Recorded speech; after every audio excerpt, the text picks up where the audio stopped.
Welcome back friends to the GS platform YouTube channel. दोस्तों आज है 12 अक्टूबर 2020 और आज की करंट अफेयर में जितने भी इंपॉर्टेंट क्वेश्चन बनेंगे इस वीडियो में हम लोग देखेंगे।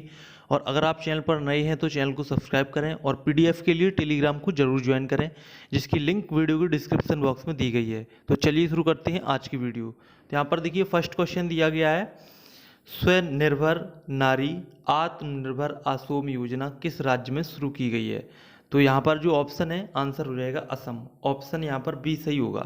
तो असम के मुख्यमंत्री सर्बानंद सोनोवाल ने स्वनिर्भर नारी आत्मनिर्भर आसोम योजना शुरू की है और ये राज्य की आर्थिक रूप से वंचित महिलाओं को सशक्त बनाने के एक प्रयास के तहत इसको शुरू किया गया है। और इस नई योजना का जो लक्ष्य है वो 3.72 लाख यानी कि 3.72 लाख से अधिक स्थायी व्यक्तिगत और 822 सामुदायिक परिसंपत्तियों को मजबूत बनाना है। और व्यक्तिगत परिसंपत्ति निर्माण के मामले में सभी विकास खंडों में 5 चिन्हित गतिविधियां चालू की जाएगी। ठीक है, तो आप ध्यान रखेंगे कि असम राज्य में स्वनिर्भर नारी आत्मनिर्भर आसोम योजना शुरू की गई है। नेक्स्ट क्वेश्चन है क्वेश्चन नंबर सेकेंड, हाल ही में किस राज्य के उच्च न्यायालय की पूर्व मुख्य न्यायाधीश जस्टिस के ऊषा का निधन हो गया है। तो यहाँ पर जो ऑप्शन है आंसर हो जाएगा केरल। ऑप्शन ए सही होगा। तो केरल उच्च न्यायालय की पूर्व मुख्य न्यायाधीश न्यायमूर्ति के ऊषा का निधन अक्टूबर 2020 में अभी हाल ही में हुआ है। और जस्टिस के सुकुमारन उनके पति हैं। जस्टिस ऊषा बार में उच्च न्यायालय न्यायपालिका में शामिल होने और मुख्य न्यायाधीश बनने वाली पहली महिला भी बनी थी। और उच्च न्यायालय से सेवानिवृत्त होने के बाद जस्टिस ऊषा को 2001 से 2004 तक दिल्ली स्थित सीमा शुल्क, उत्पाद शुल्क और सेवा कर अपीलीय न्यायाधिकरण का अध्यक्ष भी बनाया गया था। राइट, तो आप ध्यान रखेंगे कि केरल की पूर्व मुख्य न्यायाधीश का अभी हाल ही में निधन हुआ है। नेक्स्ट क्वेश्चन है क्वेश्चन नंबर थर्ड, नए नियमों के अनुसार चुनाव आयोग ने राजनीतिक दलों के पंजीकरण के लिए अब नोटिस की अवधि को घटाकर कितने दिन कर दिया है। तो देखिए इससे पहले जो नोटिस की अवधि थी वो 30 डेज की थी, यानी कि 30 दिन की थी, लेकिन अब ये घटाकर 7 दिन कर दी गई है, 7 डेज। तो इसका आंसर हो जाएगा ऑप्शन सी। तो देखिए चुनाव आयोग ने उन राजनीतिक दलों के पंजीकरण के लिए नोटिस की अवधि को 30 दिनों से घटाकर 7 दिन कर दिया है, जिन्होंने 7 अक्टूबर को या उससे पहले सार्वजनिक नोटिस प्रकाशित किया है।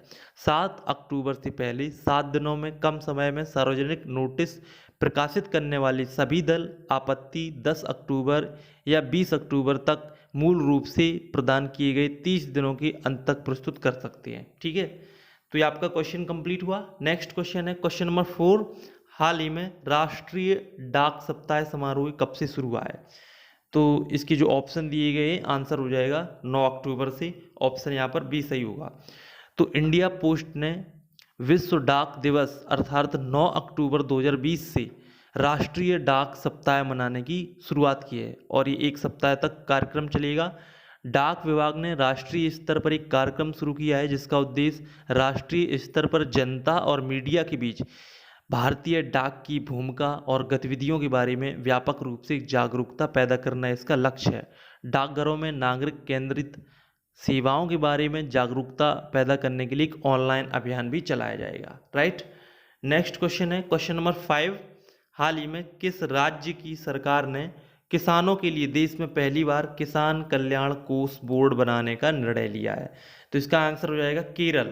ऑप्शन यहाँ पर सी सही होगा। 3 स्टार का देखिए यहाँ पर क्वेश्चन दिया गया है। तो देश में पहली बार first time in country Kerala सरकार ने राज्य में किसानों के उत्थान के लिए कल्याण कोष बोर्ड बनाने का निर्णय लिया है। इसे केरल में केरल कार्सका क्षेत्र निधि बोर्ड के रूप में जाना जाएगा। कैबिनेट ने यह भी निर्णय किया है कि डॉक्टर पी राजेंद्रन को बोर्ड के अध्यक्ष के रूप में नियुक्त किया जाएगा। ठीक है, पी राजेंद्र। तो देखिए किसानों को बोर्ड का सदस्य बनने के लिए पंजीकरण शुल्क के रूप में 100 रुपये 100 रुपीज़ का भुगतान भी इसमें करना होगा। ठीक है, चलिए नेक्स्ट क्वेश्चन देखते हैं क्वेश्चन नंबर 6, हाल ही में काले जीरे का उत्पादन बढ़ाने के लिए जम्मू कश्मीर के किस जिले में अनुसंधान संस्थान स्थापित किया गया है। तो यहाँ पर जो ऑप्शन है आंसर हो जाएगा पंपोर जिला। ऑप्शन ए सही होगा। तो काले जीरे का उत्पादन बढ़ाने के लिए जम्मू और कश्मीर सरकार ने जम्मू और कश्मीर की पंपोर जिले में इसकी खेती के लिए एक अनुसंधान केंद्र स्थापित किया है, राइट। और काला जीरा, जिसे कि शाही या काला जीरा के रूप में जाना जाता है, कश्मीरी व्यंजनों में एक आवश्यक घटक के रूप में है, क्योंकि इसका उपयोग विभिन्न व्यंजनों के स्वाद को इंक्रीज करने के लिए किया जाता है। और इससे पहले इसकी जो खेती है वो घाटी के केवल मुट्ठी भर स्थानों में ही की जाती थी, लेकिन अब इसको व्यापक पैमाने पर इसका उत्पादन किया जाएगा, राइट। नेक्स्ट क्वेश्चन है क्वेश्चन नंबर 7। हाल ही में साइबर खतरा प्रबंधन केंद्र किसने लॉन्च किया है? तो इसका आंसर हो जाएगा Tata consultancy service, TCS। Option A सही होगा। तो टाटा कंसल्टेंसी सर्विस TCS ने अमेरिका, ब्रिटेन, स्पेन और भारत सहित जो स्थान है उनमें 10 नए थ्रेट मैनेजमेंट सेंटर यानी कि साइबर खतरा प्रबंधन केंद्र लॉन्च किए हैं। वे अपने उद्यम ग्राहकों को साइबर सुरक्षा सेवाएं प्रदान करेंगे। ये केंद्र साइबर सुरक्षा समाधान और सेवाएं प्रदान करने पर ध्यान केंद्रित करेंगे, जिसमें संबंधित पहचान और प्रतिक्रिया सेवाएं, घटना प्रबंधन और उल्लंघन और समर्थन जैसी सभी प्रक्रियाओं की जांच शामिल होगी, राइट। नेक्स्ट क्वेश्चन है क्वेश्चन नंबर 8। हाल ही में MSME प्रेरणा प्रोग्राम किसने शुरू किया है? तो इसका आंसर होगा वित्त मंत्री निर्मला सीतारमण। ऑप्शन यहाँ पर बी सही होगा। तो वित्त मंत्री निर्मला सीतारमण ने इंडियन बैंक द्वारा MSMEs के लिए एक online business mentoring program MSME Prerna launch किया है। और ये जो कार्यक्रम है वो स्थानीय भाषाओं में उपलब्ध होगा और इसका जो उद्देश्य होगा वो कौशल विकास और क्षमता निर्माण कार्य क्षमताओं और कार्यशालाओं के माध्यम से उद्यमियों को, एंटरप्रेन्योर को सशक्त बनाना इसका लक्ष्य है। और ये जो उपक्रम है वो पूर्णनाथ एंड कंपनी के सहयोग से शुरू किया गया है, राइट। नेक्स्ट क्वेश्चन है क्वेश्चन नंबर 9। हाल ही में ऑनलाइन ई-संजीवनी ODP योजना किस राज्य ने शुरू की है? तो इसका आंसर हो जाएगा गुजरात। ऑप्शन ए सही होगा। तो गुजरात के मुख्यमंत्री विजय रूपानी ने 8 अक्टूबर 2020 को वीडियो कॉन्फ्रेंसिंग के माध्यम से गुजरात भर में ऑनलाइन ई-संजीवनी ODP योजना शुरू की है, ठीक है। और इसका जो मुख्य उद्देश्य है वो रोगियों को उनके घरों में सामान्य बीमारियों के लिए चिकित्सा सुविधा ऑनलाइन प्रदान करना इसका लक्ष्य है। और इससे अस्पतालों और ODP पर अतिरिक्त बोझ कम होगा और ये कोविड-19 रोगियों को मुफ्त उपचार और दवाओं का विस्तार करेगा, ठीक है। तो आप ध्यान रखेंगे ऑनलाइन ई-संजीवनी ODP योजना गुजरात सरकार ने शुरू किया है। ऑप्शन यहाँ पर ए सही होगा। इंपॉर्टेंट क्वेश्चन है, इसे आप ध्यान रखेंगे। नेक्स्ट क्वेश्चन है क्वेश्चन नंबर 10। हाल ही में विश्व अंडा दिवस वर्ल्ड एग डे कब मनाया गया? तो इसका आंसर हो जाएगा 9 अक्टूबर। ऑप्शन यहाँ पर सी सही होगा। तो ये एग के लाभों और मानव पोषण में उसके महत्व के बारे में जागरूकता बढ़ाने के लिए मनाया जाता है। और वर्ल्ड एग डे 9 अक्टूबर 2020 को अभी हाल ही में मनाया गया है। और ये जो दिन है वो 1996 में सम्मेलन में IEC वियना में स्थापित किया गया था और निर्णय लिया गया था कि ये जो दिवस है वो प्रत्येक वर्ष अक्टूबर में दूसरे शुक्रवार को मनाया जाएगा।